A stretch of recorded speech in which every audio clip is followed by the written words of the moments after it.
शारदा घर पे ही मुर्गियाँ पालती थी और उन्हें बेचा करती थी। इसीलिए हर दिन की तरह ही वो एक कटोरी में अनाज लेके घर के अंदर से बाहर आती है और मुर्गियों को खाने के लिए देती है। आओ आओ आओ, अच्छे से खाओ, खा के मजबूत बनो ताकि एक एक मुर्गी 5-6 केजी की हो सके। तुम लोगों पे पूरा भरोसा है कि तुम लोगों से अच्छे पैसे मिलेंगे। हम अच्छा रहे उसके लिए तुम्हें मदद करना होगा। जब वो कह ही रही थी तभी अंदर से बहुरानी अनामिका बाहर निकल आती है। सासू माँ, साइकिल की टोकरी पे उन मुर्गियों को रख दिया क्या जिन्हें ले जाना है? मैंने तो रख दिया है, पर बाप बेटा है कहाँ? वो बगीचे में बड़े से पेड़ के नीचे दोनों बैठ के पैसे कमाने के तरकीबों के बारे में बातचीत कर रहे हैं। उन्हें ये आलसीपन छोड़ के पैसे कमाने के लिए मेहनत करनी होगी। वो तो हो नहीं रहा है और बैठ के ये चर्चा कर रहे हैं कि पैसे कैसे कमाएंगे। देखा नहीं जाता। ये तो हम अच्छे से ही समझ गए माँ जी कि उनसे कोई काम होने वाला नहीं। उन्हें बोलना ही बेकार है, बस हमारा गला खराब होता है और कुछ नहीं। बिल्कुल सही कहा है। ठीक है, सावधानी से जाना। अच्छा ठीक है। टोटल कितनी मुर्गियाँ रखी है माँ जी? 3 मस्तान के लिए, 4 यादव के लिए और 2 गोपाल के लिए। कल रात को ही तो उन्होंने फोन करके कहा था ना। हाँ हाँ माँ जी। ठीक है बहू, अब ध्यान से तुम रास्ते से जाओ। ठीक है सासू माँ, आपने मुर्गियों को अच्छे से देख लिया है ना?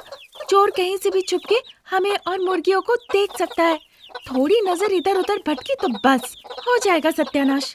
अच्छा सासू माँ, अब मैं चलती हूँ। ऐसा कह के बहू अनामिका मुर्गियों की टोकरी जो साइकिल में बंधी हुई थी उसके पास आती है। फिर वहाँ से वो साइकिल लेकर रोड पे चली जाती है। साइकिल पे बैठ के अनामिका साइकिल चलाने लगती है। शारदा जो मुर्गियों को खाना खिला चुकी थी वो उन्हें वापस पिंजरों में फिर से रख देती है। पिंजरा बंद कर देती है।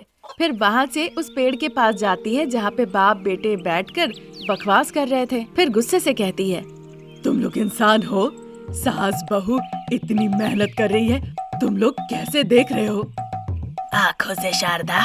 फालतू के मजाक करोगे ना तो मैं गरम छलनी से जला दूंगी। मैं अनामिका को बता दूंगा। बेचारी बहू, तुमसे शादी करवा के तो मुझे उसी पर रहम आती है। जिस दिन से इस गरीब के घर में कदम रखी है उस दिन से मेहनत करके बेचारी पैसे कमा रही है। तुम जैसे निकम्मों का पेट पाल रही है और साथ ही अपनी जिंदगी भी चला रही है। कहते कहते शारदा की आंखें भर आई। फिर भी बाप बेटे में कोई बदलाव नहीं आया। शारदा घर के अंदर आ गई। उधर अनामिका साइकिल चलाते चलाते मस्तान चिकन शॉप पहुंच जाती है। वहाँ उसे 3 मुर्गियाँ देके वो पैसे ले लेती है। फिर वहाँ से वो साइकिल लेकर यादव के चिकन शॉप में पहुँचती है। वो एक चिकन बिरयानी सेंटर था। 4 मुर्गियाँ देके वो पैसे ले लेती है। फिर वहाँ से साइकिल लेकर वो गोपाल शावरमा के दुकान पे पहुँचती है। गोपाल बड़ा दुखी होकर बैठा हुआ था। गोपाल जी नमस्ते, आपने मुर्गियाँ मांगी थी ना, ये लीजिए। बहन, मुझे मुर्गियाँ नहीं चाहिए। मैंने फैसला लिया है चिकन शावरमा दुकान बेच दूंगा। ये सुनकर अनामिका बड़ा आश्चर्य होती है। फिर वो खुद को कैसे कैसे संभालती है और दुखी होकर कहने लगती है, अरे गोपाल जी, आप इसी दुकान में शावरमा बेचकर पैसे कमाते हैं, फिर पैसे कहाँ से आएंगे? वैसे ऐसा क्या हो गया कि इसे बेचना पड़ रहा हो? अबे क्या कहूँ बहन, मेरी एक बेटी है, हाल ही में उसकी शादी करवाया। अब उसके सास ससुर पति पैसों के लिए बस उसके साथ मारपीट कर रहे हैं। अभी थोड़ी ही देर पहले बेटी ने रोते रोते बताया। अरे, एक औरत को ऐसी परिस्थिति का सामना करना पड़े तो मैं क्या कह सकती हूँ। आपको जो अच्छा लगे वही कीजिए। ठीक है बहन, अगर कोई ऐसा आदमी मिले तो उसे बताना। कितने में आप दुकान बेचेंगे भैया? 2 लाख में। अगर कोई करीबी इंसान हुआ तो उसके लिए 20,000 कम कर दूंगा, पर मुझे एक साथ पैसे चाहिए। ठीक है भैया। ऐसा कहकर अनामिका साइकिल लेके घर के तरफ वापस जाने लगती है और मन ही मन सोचने लगती है, बेचारे गोपाल भैया कितनी दिक्कतों का सामना कर रहे हैं। अच्छा खासा चलता हुआ शावरमा का दुकान को बेचना पड़ रहा है। जो भी उनका शावरमा का दुकान खरीदेगा उसका व्यापार तो यूं ही चल पड़ेगा और वो अच्छे पैसे भी कमाएगा। वैसे कोई और क्यों, अगर मैं ही दुकान खरीद लूं, मैं भी शावरमा का व्यापार कर सकती हूँ। एक बार सासू माँ से बात करके देखती हूँ। ये सोचते हुए वो घर लौट आती है और शारदा को पूरी बात बताती है। शारदा बहुत दुखी हो जाती है। उसके बाद अनामिका बताती है कि वो चिकन शावरमा का दुकान चलाना चाहती है। उसकी बातें सुन के शारदा कहने लगती है, विचार तो अच्छा है बहू, हाँ सासू माँ, हम सिर्फ गोपाल भैया को मुर्गी दिया करते थे और फिर शाम से लेकर रात 10 बजे तक उनका व्यापार चलता था। उन्हें पैसों की जरूरत है, इसलिए कम पैसों में वो बेच रहे हैं। अगर हम खरीद लेते हैं तो बहुत अच्छा सौदा रहेगा। हम दोनों हाथों से पैसे कमाएंगे।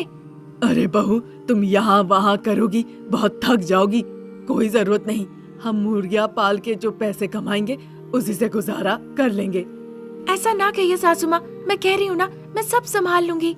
तुम पे पूरा भरोसा है बहू, पर तुम ही बताओ इतना पैसा अभी कौन देगा? सासू माँ, अगर आप अनुमति दे तो मेरे पिताजी ने दहेज में जो जमीन दिया था, हम उसे गिरवी रख देंगे। वहाँ से जो पैसे मिलेंगे उन्हीं पैसों से हम शावरमा का दुकान खरीद लेंगे। उसकी बातें सुन के शारदा सोचने लगती है। फिर बाद में वो इस बात के लिए हामी भर देती है। फिर शारदा अनामिका सेठ चिंतापति से इस बारे में बात करने के लिए जाती है। उनसे वो पैसे ले लेती है और उन पैसों को लेकर वो सीधा गोपाल शावरमा की दुकान पे पहुंच जाती है। गोपाल से बात करती है और पूरे पैसे देकर शावरमा का दुकान खरीद लेती है। फिर गोपाल पैसे लेके वहाँ से चला जाता है। 2 दिनों के अंदर अनामिका दुकान का पूरा कायाकल्प बदल देती है। शारदा नारियल फोड़ के दुकान की शुरुआत कर देती है। बेचारी बहू ने बहुत मुश्किल से ये चिकन शावरमा का व्यापार शुरू किया है। ये अच्छा चले और हमारा घर खुशियों से भर जाए। ऐसा कह के वो अनामिका को आशीर्वाद देती है और अनामिका भी बहुत खुश होती है। सुबह से वो दोनों मुर्गियाँ डिलीवरी करती थी और शाम होते ही अनामिका शावरमा का दुकान खोल लेती थी। जिन्हें चिकन शावरमा खाना होता था वो उनके दुकान पे आते थे, खाते थे, पैसे देते थे। इस तरह वो बहुत पैसे कमाने लगी। अनामिका की किस्मत और हाथों का स्वाद दोनों ही बहुत अच्छा था, इसीलिए बहुत ही कम समय में उसका चारों तरफ नाम हो गया। सिर्फ इतना ही नहीं, नाम के साथ साथ बहुत पैसे भी कमाई और इस तरह खुशी खुशी जीवन व्यतीत करने लगी। फ्रूट मार्केट में शारदा और उसके परिवार की ड्राई फ्रूट्स की दुकान थी। पूरी दुकान शारदा ही संभाला करती थी। हर दिन की तरह ही शारदा अपनी ड्राई फ्रूट्स की दुकान उस दिन भी खोलती है और दुकान से मच्छर मक्खियाँ भगाने लगती है। उसके बाद बहू अनामिका दुकान में प्रवेश करती है। दोनों दुकान में ही स्टूल पर बैठ जाती हैं। क्या हुआ बहू रानी, अचानक आ गई? घर का कामकाज, खाना पकाना, ये सब कुछ हो गया था। फिर घर पे मैं रह के क्या करती, इसीलिए मैं यहाँ आ गई। यहाँ आऊंगी तो आपकी थोड़ी मदद भी हो जाएगी। यहाँ काम होगा तब तो तुम मुझे मदद करोगी। ऐसा क्यों कह रही है माँ जी? ड्राई फ्रूट्स बिक नहीं रहे क्या? 1-2 पैकेट निकले तो निकल गए, बस। कुछ दिनों से तो वो भी नहीं निकल रहे हैं। फिर भी यही आस लेके बैठी रहती हूँ, कोई ना कोई आएगा, और दुकान में बैठ के मक्खी मच्छर भगाती हूँ। सिर्फ 1-2 पैकेट निकलेंगे तो कैसे चलेगा? जब हमने दुकान खोला था तो अच्छे से चल रहा था। सब हमारे दुकान ड्राई फ्रूट्स के लिए आते थे। अब हर गली मोहल्ले में एक ड्राई फ्रूट्स का दुकान खुल गया है और अब सबकी हालत लगभग एक जैसी ही है। हाँ सासू माँ, इस फ्रूट मार्केट में ढेर सारे ड्राई फ्रूट्स के दुकान हैं और हर कोई एक दूसरे से कम कीमत पे ड्राई फ्रूट्स बेच रहे हैं ताकि उनके ड्राई फ्रूट्स बेचे। अगर हम भी उनके तरह कम कीमत पे बेचे तो? ज्यादा कीमत घटाने की वजह से उनका नुकसान ही हो रहा है। बहुत कम कीमत की वजह से उनपे ज्यादा उधार हो गया है। जैसे तैसे करके वो काम कर रहे हैं और बहुत ही मुश्किलों के साथ वो अपनी जिंदगी गुजार रहे हैं। फिर जरूरत नहीं माँ जी। इस तरह सास बहू दोनों बैठकर खुशी खुशी एक दूसरे से बातचीत कर रही थी। तभी उनके दुकान में एक बुजुर्ग महिला आती है। अपना सामान लेकर वो वहाँ से चली जाती है। तब तक लंच का टाइम हो जाता है। देख लिया बहू, खाने का वक्त हो गया। अभी तक मैंने 500 रुपए भी नहीं कमाए। ठीक है माँ जी, पहले आप घर पे जाके दोपहर का भोजन कर लीजिए। तब तक मैं सोचती हूँ कि इस ड्राई फ्रूट्स के व्यापार को कैसे बढ़ाया जा सके। उसकी बातों के मुताबिक शारदा दुकान से चली जाती है। अनामिका सोचने लगती है। फिर उसकी नजर अपने फोन पे पड़ता है। देर न करते हुए अनामिका जल्दी से अपने फोन में YouTube खोल लेती है। ड्राई फ्रूट से बने मिठाइयाँ वो टाइप करती है।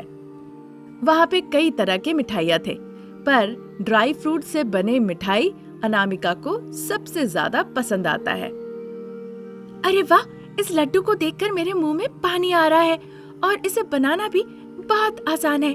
जैसे ही सासू माँ घर से आती है, मैं सासू माँ को इस तरकीब के बारे में जरूर बताऊंगी। इस तरह अनामिका मन ही मन सोचती है। थोड़ी देर बाद शारदा घर से भोजन करके दुकान वापस लौट आती है। घर जाके खाना खा लो बहू, और घर पे ही आराम करो। मैं घर पे रह के क्या करूँगी माँ जी, सारा काम तो हो गया है।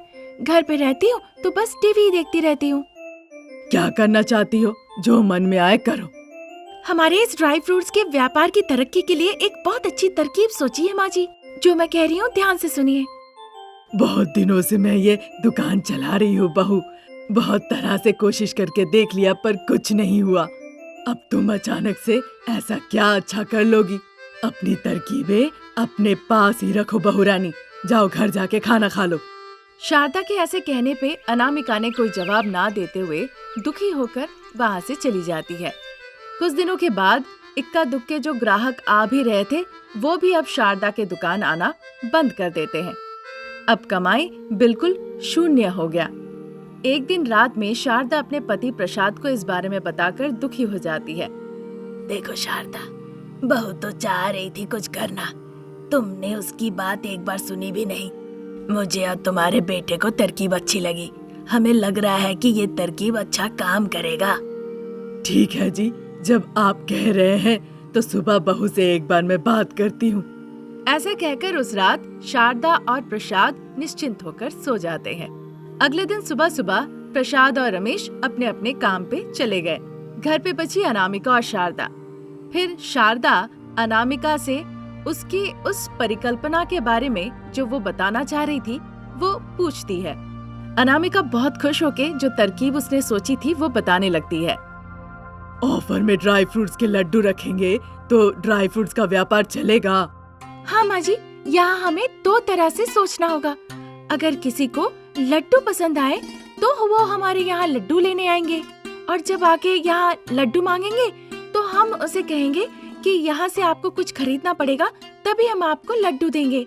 कैसे भी ड्राई फ्रूट्स खरीदना पड़ेगा और हमारा व्यापार चल पड़ेगा। अनामिका की बातें सुनकर शारदा सोचने लगी और अनामिका की इस तरकीब पर वो उसकी बहुत प्रशंसा की। अनामिका भी बहुत खुश हुई। अनामिका बताई कि वो YouTube देख कर ड्राई फ्रूट्स लड्डू बनाई है। शारदा अपने दुकान के बाहर बैनर लगा देती है जिसमें लिखा होता है, अगर आप 1 केजी ड्राई फ्रूट्स खरीदते हैं तो आपको मुफ्त में 2 ड्राई फ्रूट लड्डू मिलेगा। शारदा और अनामिका घर पे ही ड्राई फ्रूट्स लड्डू बनाने लगती है। जो भी शारदा के दुकान में ड्राई फ्रूट्स खरीदने आए, शारदा और अनामिका उन्हें ड्राई फ्रूट्स लड्डू मुफ्त में देने लगे। जिन लोगों ने उन लड्डुओं को खाया उन्हें बड़ा ही अच्छा लगा, जिसके वजह से वो 1-1 केजी लेकर जाने लगे। ऐसे ही दिन निकल रहे थे। अब शारदा के दुकान में ड्राई फ्रूट्स लड्डू खाने के लिए लोगों की भीड़ लगने लगी। फिर शारदा अनामिका सोच विचार करके ड्राई फ्रूट्स लड्डू बनाकर अपने दुकान में उसे ड्राई फ्रूट्स के साथ ही साथ बेचने लगे। बहू, तुम्हारी ये तरकीब सुपर से भी ऊपर था। हमारे दुकान ड्राई फ्रूट्स लड्डू से भर गए है और हमारा पैसों का डब्बा पैसों से। इस तरह खुशी खुशी वो ड्राई फ्रूट्स लड्डू का व्यापार करने लगती है। ये बात जब दूसरे व्यापारियों को पता चला तो वो भी ड्राई फ्रूट्स लड्डू बनाने लगे, पर उनका स्वाद इतना बेहतर नहीं था। स्वाद अच्छा ना होने की वजह से उनके दुकान से ड्राई फ्रूट्स लड्डू कोई ना खरीदे। एक दिन दूसरे व्यापारी सारे पैसे इकट्ठा किए। जब अनामिका अकेले दुकान जा रही थी उसे रास्ते में ही रोक लिया। वो सारे पैसे अनामिका को देकर विनती करते हैं ताकि अनामिका उनके लिए भी लड्डू बना के दे, पर अनामिका उनकी बात पर राजी नहीं होती। वो दुखी होकर वहाँ से लौट जाते हैं। उधर शारदा के दुकान पे लोग ड्राई फ्रूट्स लड्डू खरीदने के लिए मानो भीड़ लगा देते हैं। वो दिन दुगनी रात चौगनी मुनाफा करने लगते हैं। इस खुशी से शारदा एक दिन कहती है, बहू का ड्राई फ्रूट्स लड्डू का व्यापार बढ़िया है। इस तरह अनामिका की प्रशंसा करती है और सभी लोग मिलजुल के खुशी खुशी जिंदगी गुजारने लगते हैं।